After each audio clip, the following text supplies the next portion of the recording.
Hi everyone, welcome to the webinar today. Our webinar today is about what makes love last and how to build and be in a healthy relationship. I try to use psychology-backed habits for lasting love and deep emotional connection. This is Sarah Green, a provisional psychologist and relationship therapist. So, whether you are single or you are dating or you are in a long-term relationship, I think this session would be useful because you will learn how to build and maintain a healthy and lasting connection. So there is a famous quote from Esther Perel, said the quality of your life is determined by the quality of your relationship. So if we can master our relationships, we can master our life. So why this is important? So I think you have probably heard that this sentence says that love is not enough. So it needs emotional intelligence, respect, and relational skills to keep love alive. So the research from Gottman Institute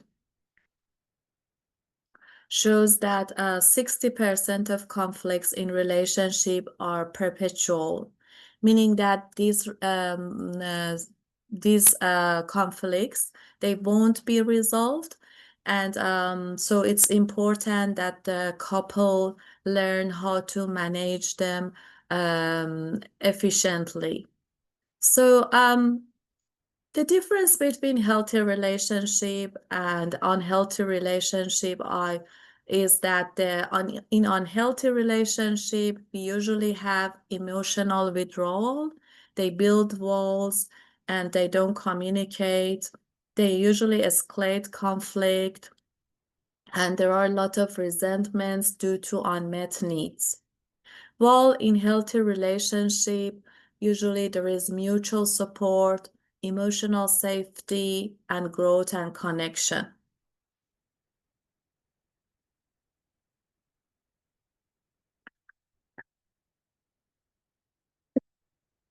So what is mutual respect? Respect is not just what we say, but how we treat someone when we are upset. This quote is from Dr. John Gottman. So respect means we value our partner as an equal, even in conflict.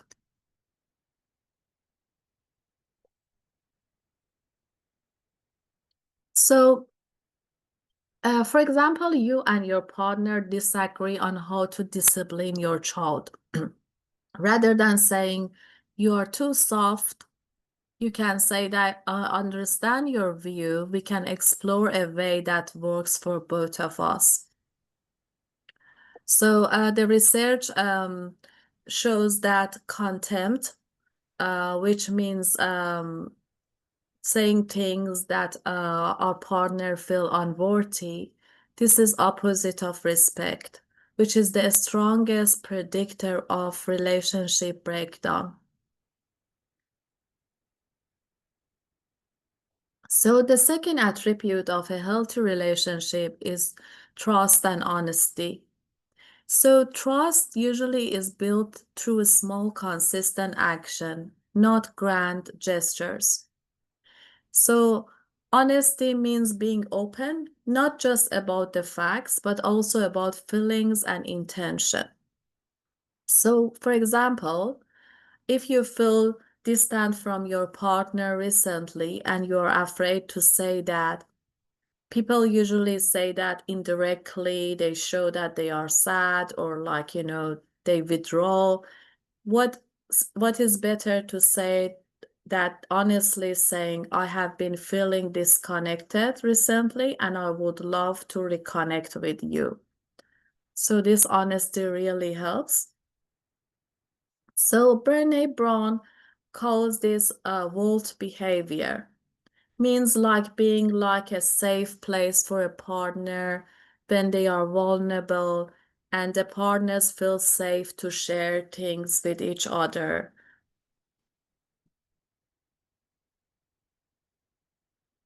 So what is the third attribute of a healthy relationships? It's open and effective communication. Communication is not about speaking, it's about connection. So, for example, we usually try to use I statement to reduce blame. Avoid criticism and defensiveness. Use active listening. Reflect back what you heard.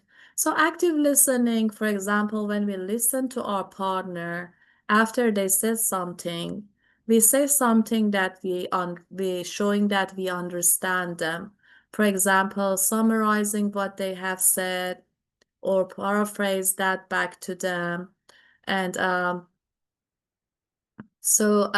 for example, instead of saying, you never care about my needs, we can say, I feel lonely when we don't spend time together. So, what is the fourth attribute of a healthy relationship? The fourth attribute is emotional support. Support is not about fixing, it's about sitting in discomfort with someone.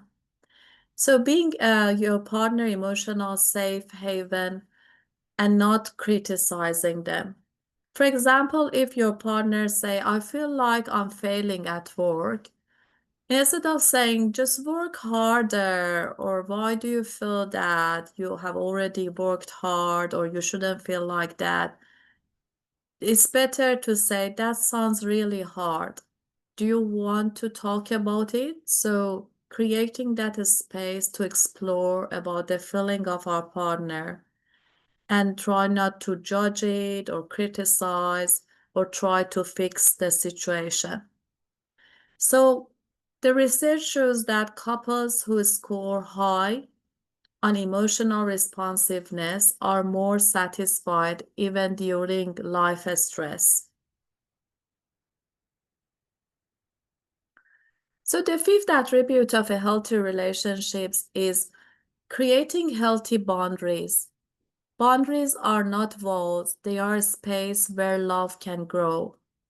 So boundaries are about saying what is okay and what's not okay. So it's very important that we can say our boundaries with our set some boundaries with our partner. For example, I need 30 minutes after work to unwind before we talk. Or for example, when conflict happens and you feel that you're on the edge, you can say, I need 20 minutes to calm down before we go and talk about these things. Or that is, for example, late at night. Let's set these boundaries that we don't discuss things late at night, but reassure your partner that you will be back and talk about that tomorrow. So things like that, it's very important that you create boundaries because then that's you don't become victim of the situation, and also it's more clear that and you can come back to things when it's needed. So, and also it's important that we respect our partners no without guilt or pressure. If our partner sets some boundaries or say no, it's very important that we be very respectful and don't just give them like pressure them or shame them for setting boundaries. So the attribute six is this is the one of the most important things, conflict repair and resolution. In every relationship, like, disagreements and conflict happens. So the strength of a couple lies not in how little they fight, but how well they repair. And again, this is from Julie Gottman. So it's very important that we know that conflict is normal in relationship. So it's important how we reconnect after conflict. So we can use like items for repairing conflict. For example, I didn't mean to sound harsh. Can we restart? So it's very important that we acknowledge if we have made a mistake and saying that we are ready to talk about it and we are ready to compensate if we have made a mistake. And for example, a couple argues about spending like some financial habits. If they are argue, one couple takes a break and returns later and says, sorry, I was, for example, triggered. Let's talk calmly now. So it's very important that repair is not a two-way street. It can be one-way street. So don't wait for your partner come to you. If you have made a mistake, or even you haven't made, but you think that you are ready to go and do a repair, it's important to go and also admit if you have made any mistake or anything you can do better. So it's good to admit that and try to do the repair. Research shows that couples who successfully repair after fights are far more likely to stay together. So now we are going to the second part of this webinar, which is about how to become a healthy partner. To become a healthy partner, we should start from ourselves. The relationship we have with ourselves is very important, and that is the basis for relationship with everyone else. So it's important that we develop self-awareness.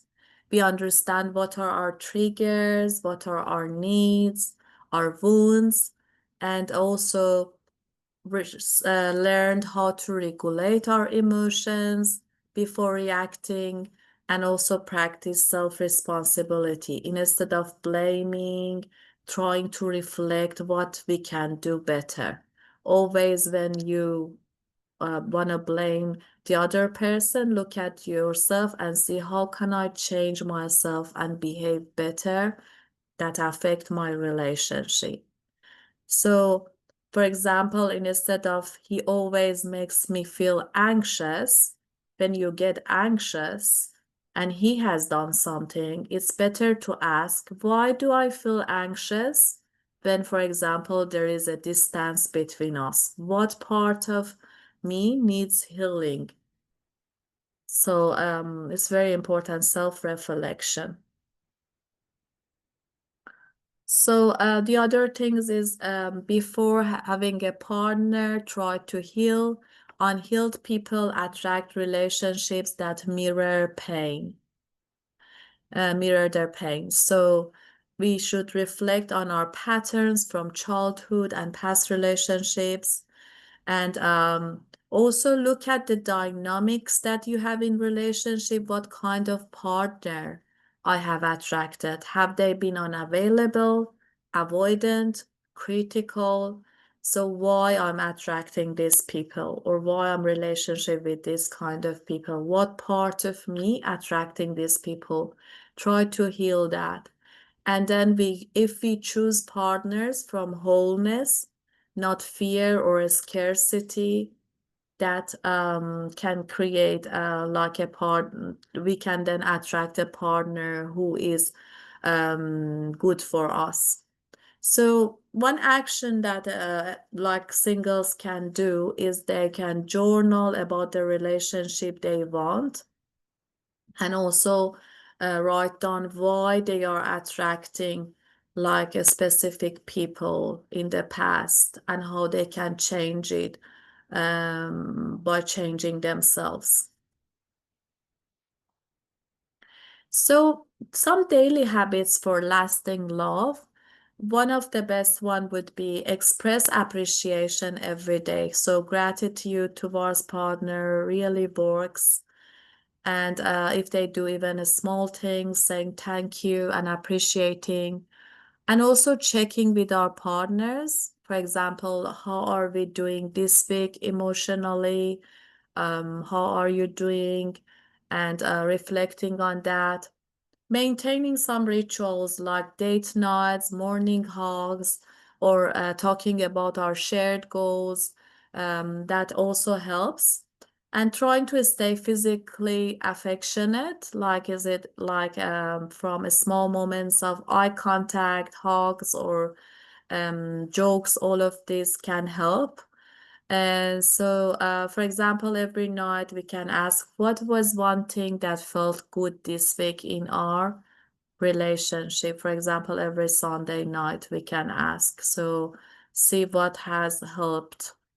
And so, a small moments of connection so predict long-term satisfaction, Gottman says.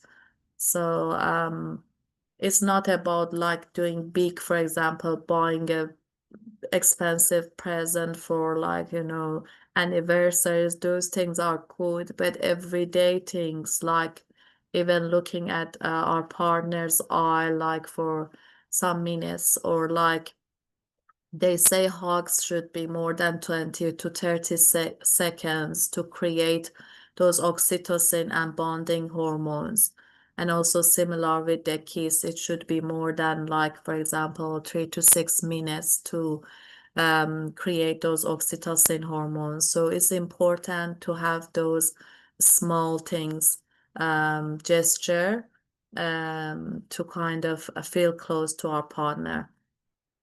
So, and also the other point is in every relationship, things can get hard. So it's very important that every couple, when they have conflict and stress or emotional disconnection, they get help. So don't give up when it's hard. Try to grow it. Usually when couple they go through like a difficult times together, and if they can go through that, after that the relationship can flourish and can get even better. So it's important to seek therapy, coaching, and also if there are couple retreats to kind of strengthen the bond. So you don't have to handle relationship struggles alone. Support is not a weakness, it's wisdom. So now I want you to do a homework. You can write down, or you can just listen to me and do this homework. If you have a partner, or you had a partner in the past, how was the mutual respects between you? How has been the trust and honesty? How has been the communication? And how has been emotional support? And conflict repair and boundaries. So in these 6 areas, you rate yourself from 1 to 10, your relationship, and see how it has been, and which areas you rate lower.